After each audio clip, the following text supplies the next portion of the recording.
I'm Bob Knoten, and on this episode of the Camp Chaos Chronicles, I'm going to do a product review on the Autool CT-200 fuel injector cleaner tester unit. And it's another good news, bad news story. But the bad news ain't that bad.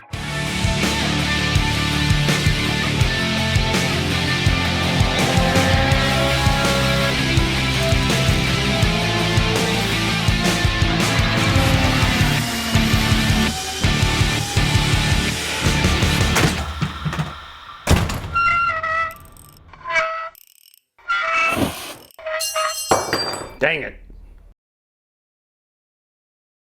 Now, if you remember in the first fuel injection tester episode that I made where I devised my own apparatus to do some fundamental testing of injectors and cleaning them as well, you'll recall that I pointed this machine out that I had received a while ago and determined that it was in fact junk. And it was at that time. It didn't work. It came in a box that looked like it had been kicked around the deck of the boat all the way over from China by the deck crew, and pulled it out of the box, set it up, turned it on, didn't work. So I emailed the company and said, you know, if you guys just send me a shipping label, I'll put it back in the box and send it back to you. You can take a look at it. You can fix the old one or send me a new one. Either one's good with me. Well, then they started sending me emails on how I should troubleshoot this thing. And I'm getting a little irritated. I'm doing some checks and so forth, but I'm making it really clear that this is not how warranty works here in this country. Defective product, you send it back, you get a new one or get it fixed. You don't expect other people to do your troubleshooting and your warranty work for you. Now, it seemed like during the course of all this, I was talking to 2 or 3 different people because they'd asked the same questions on different emails and tried to get me to do the same tests over again. And finally, they just sent me a new motherboard. Yep, we think the problem is you got a bad motherboard. So I put the motherboard in, and now I've got power to the pump, which I didn't have before, but the pump's not doing anything with it. So now we're doing another round of tests, and finally I just got exasperated and just decided that, you know what, I don't have time for this, I'm done with it, and let it sit for a while. And I didn't really hear anything from them for a couple of weeks anyway. And then finally I decided, you know what, I know it's a bad pump, so I pulled the pump out, and first of all, I found it was absolutely fried. I cut it apart, and everything in the inside was just melted. So, yep, bad pump. It looked like just an in-tank type of regular electric fuel pump. And so I went to eBay, and the first pump that came up looked identical to it. And so I ordered one up for $24, and it came, and I put it in, and it worked. Now, the only difference between the two visually was that the new pump was about 3/8 of an inch longer. So I thought, you know, maybe it's drawing a little bit more current than the other one was, but at any rate, it worked on most of the tests. There's tests 5, 6, and 7 that it doesn't work on. It trips a breaker and it defaults to function 1, which is ultrasonic cleaning. But the good news is, after all this bad news, is that it did work to do all the things that I really need to do right now for a couple of engines that I've got going around here. My communication with them at this point is I've gotten a lot less irritated during my emails, and I'm just playing the game, you know, and doing it their way. And my hope is that I'm going to get a new pump out of this, even if I have to buy it, because this thing is working pretty well right now in the functions that it will operate in. You know, if you go online, if you go to YouTube, you can see people using this tool and giving reviews, and they love it. And you know what? I can see when it works the way that it's supposed to work, it's a great thing. But my experience has been something other than that. So, but anyway, what we're going to do here today is we're going to take a look at this thing, see how it operates on the functions that it does do.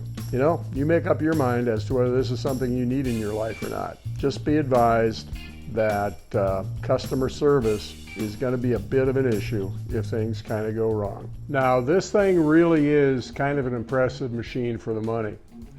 I paid, I believe it was about $420 for it, tax and purchase price included, free shipping. So that's not a lot of money for what we've got here. We'll start at the top and work our way down. We've got this hose that feeds the fluid from the pump to this manifold. There's a hole drilled through here that's capped on both ends, and the fluid then feeds in here, and it's distributed to 6 different locations, threaded holes that different types of adapters fit in. You've got adapters that fit in the top of the injector, like this. There's a number of different types for not only automotive but motorcycle fuel injectors. There's seals that go in there, or the injector has an O-ring around it that goes inside of this. And then there's a little ring that fits on the bottom with an O-ring that the fuel injector fits in there with its O-ring that normally seals between it and the manifold. And then you simply install your injectors in between, and you then use these thumb screws on top in order to tighten the whole thing together so it doesn't leak. Now, that's great if you happen to have a fuel injector that looks like this. It's got an O-ring on the top and on the bottom. The problem with our injectors is that we have a hose barb on the top, and none of these adapters that come with us work with that. So I had to come up with an alternate plan, which I will show you when we actually show you how to mount these things. Underneath here we've got the glass tubes that the injectors empty fluid into, and if we turn the thing on, we can see that there's LED lights behind the tubes that light them up so you can see what the flow pattern looks like and read the graduations a little more easily. Then we've got the ultrasonic cleaner here, which seems to do a pretty good job. The thing about this is when I got the new motherboard, it went from pulsing like it does in a car, or like it did when I had the injectors hooked up to a battery charger, to pulsing once every second or so. And I don't think it's doing as good a job. I may actually install the old motherboard to see if that comes back, because it's obvious when it was working with the old motherboard that there was a lot going on there, and there was a lot of stuff coming out of those injectors. So that would be great if we could do that. Down below here, you can see that we've got a couple of little windows here that, first of all, the top one is functions, or once it's running, you can adjust the pulse width or how long the injector stays open. And then down below here, we've got working time, or how long the test lasts, and then injecting times once the test is running. And then of course we can go from test or function 1, which is ultrasonic cleaning, to the various other functions that are listed here: ultrasonic cleaning, idle test, medium speed test, high speed test, and so forth. And over here you can see that we've got a pressure gauge, and we can decrease or increase our pressure by pushing these buttons right here. Now the thing about this is, when this thing is running, the test is only valid when you've got it adjusted to the proper pressure for that particular test. And it does change a little bit, so you're going to have to ride these switches here like a jockey to make sure that pressure is correct. As long as you keep the pressure the same, these tests are perfectly repeatable. If the pressure varies, then not so much. So let's take this stuff apart up here and show you how we mount the injectors. Now, what normally happens is you have an adapter that looks like this, as I mentioned earlier, that threads into the manifold up here. Well, we don't have that. We've got a hose barb up here, and what we've got is we've got an injector with a short piece of hose installed in it. And we're going to put it on here. These are adapters that I made. I bought some hex aluminum stock, and I machined these on my lathe. And these are just a few thousandths of an inch bigger than the inside diameter of the hose. And they fit down like this. And they go down all the way, like that. Now the problem is that we can't expect for this to seal just as it is right now. It's going to leak. And between here and the manifold, this adapter and the manifold, there's an O-ring. So that's not going to leak. Right here we got a problem. We could actually take a hose clamp and clamp that down, but that would could actually damage the surface. I have a cunning plan. What I've developed is this clamping arrangement right here. You can see this. It's 2 pieces of aluminum.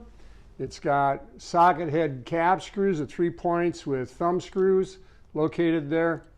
And you can also see that, I believe you can see, at these 3 locations there's a spring in between, so that when you're done with the testing and you want to remove this, you loosen the thumb screws, and at some point the whole thing just kind of springs apart, and it's much easier to disassemble everything if you don't have to like take a screwdriver and jam it in both ends and pop it apart. These holes, once this thing is clamped together, are just a few thousandths in diameter, smaller than the diameter of the hose. And it just so happens that when this thing is squeezed down as tight as it can be gotten, that's exactly the point where these hoses will stop leaking. So what we're going to do is we are going to open this clamping arrangement up all the way as far as it will go so that the thumb screws turn freely, and then we're going to just lay it on here. And then we're going to take our injectors and we're going to install them, making sure that they're all the way down. And we just do that all the way along.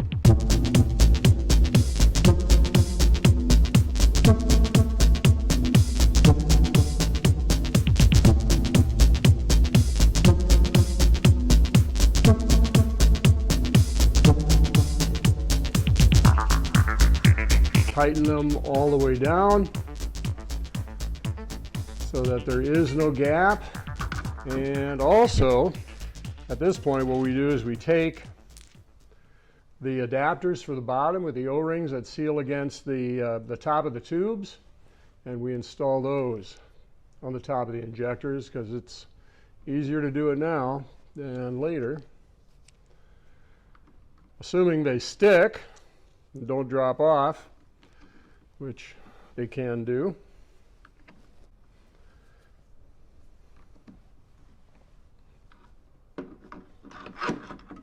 At this point then, we install the thumb screws on the top of the manifold.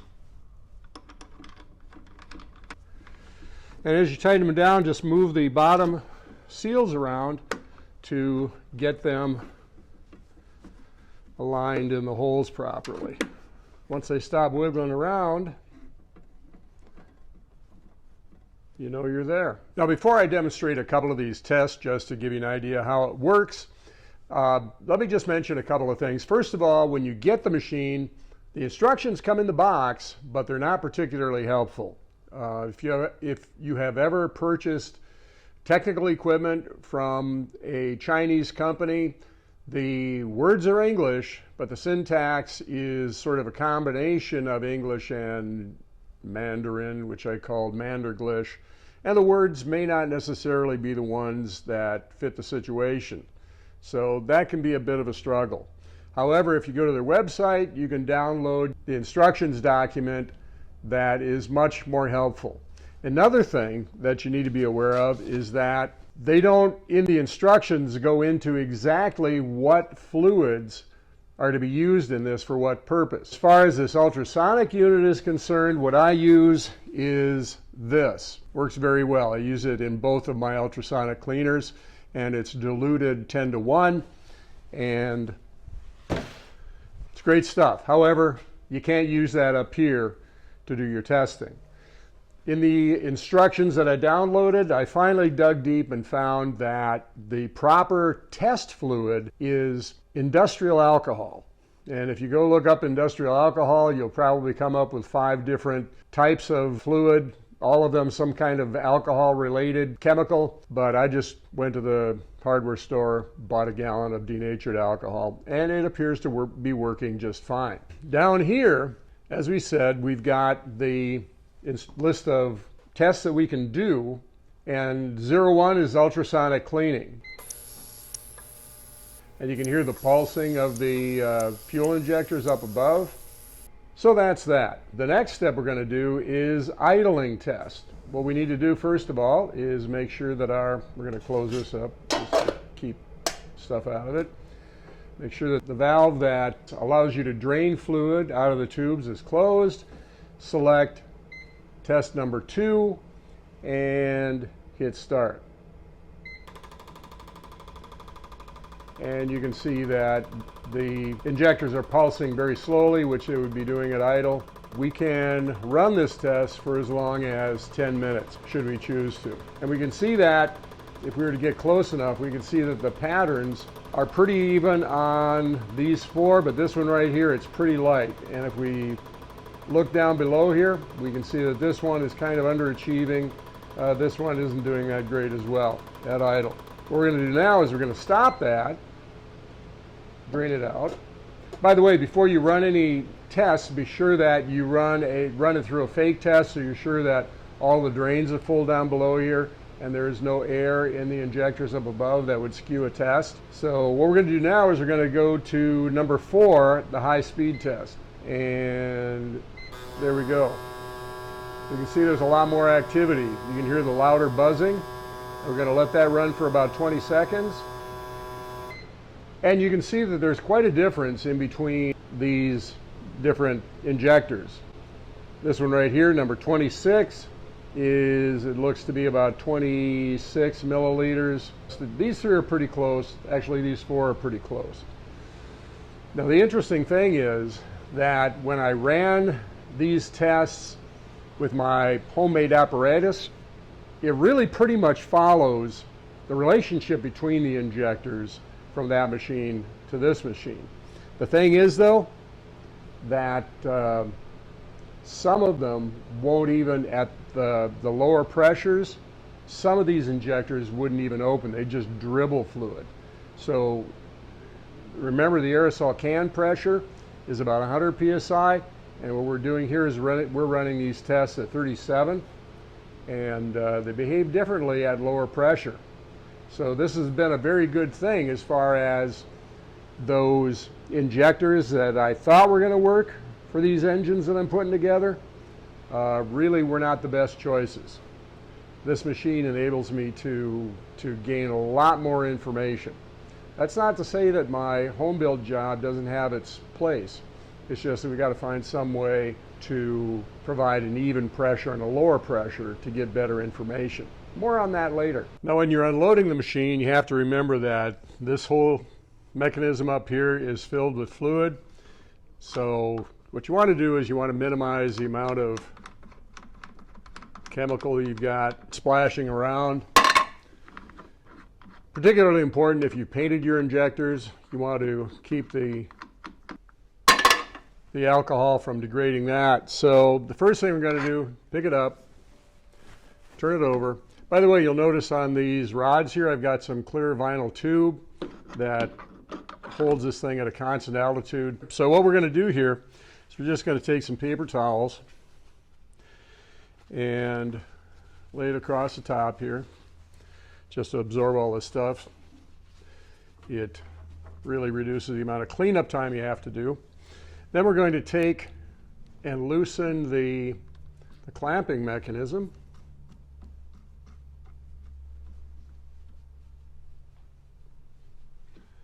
And it should get to the point where it just kind of pops free. There you go. And then we're going to start pulling off injectors. And what we're going to do here is we're going to pull one off of this side first. There you go. That wasn't bad. Although it's been a while since I last used it, so some of it may have actually bled back into the tank through the pump. And you just keep doing this until you get them all off. A little residue left.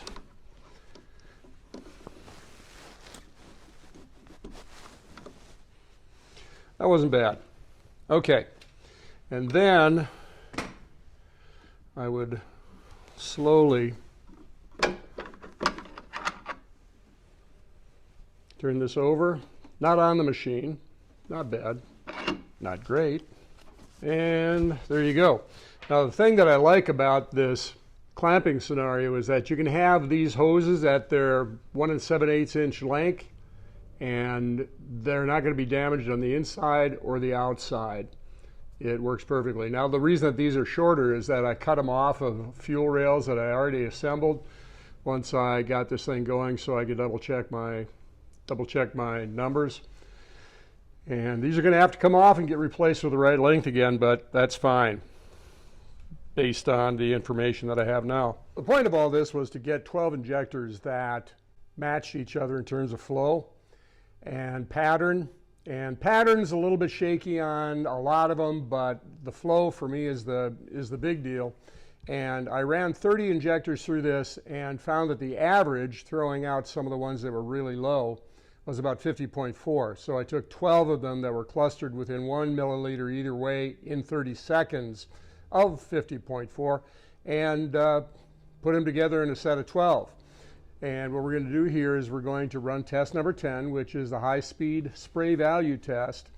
And it's a 10 seconds test, but we're going to run it 3 times so we can get a little bit bigger numbers here. And here we go.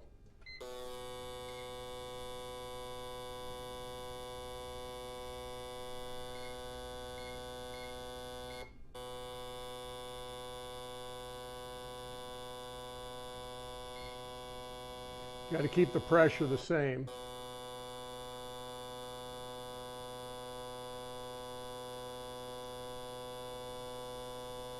And you can see that we're looking at 50, 49 and a half, 50, 49, 49, 49. And that's kind of how they've been all the way through. Now, these tests are repeatable within about 1 milliliter. So, but we can see that these are really, really close all the way around. And I ran a test on the other 6 previously, and it worked out pretty much the same. So we got our injectors. I'm not going to go into all the tests and how you use this machine because that would be a really long video. And what I would suggest is that you go to the website, get the instructions that they allow you to download from the website, much better instructions in terms of how to do all these tests and what they mean. And I guess my analysis of this machine is, you know, when it's working, it really does what it does pretty well. And so I guess I would recommend it to you with the understanding that if it breaks, you might be on your own. So if you like these videos, like, subscribe, follow us on Facebook, and maybe leave a comment down below so we know we can do better. So we'll see you the next time on the Camp Chaos Chronicles.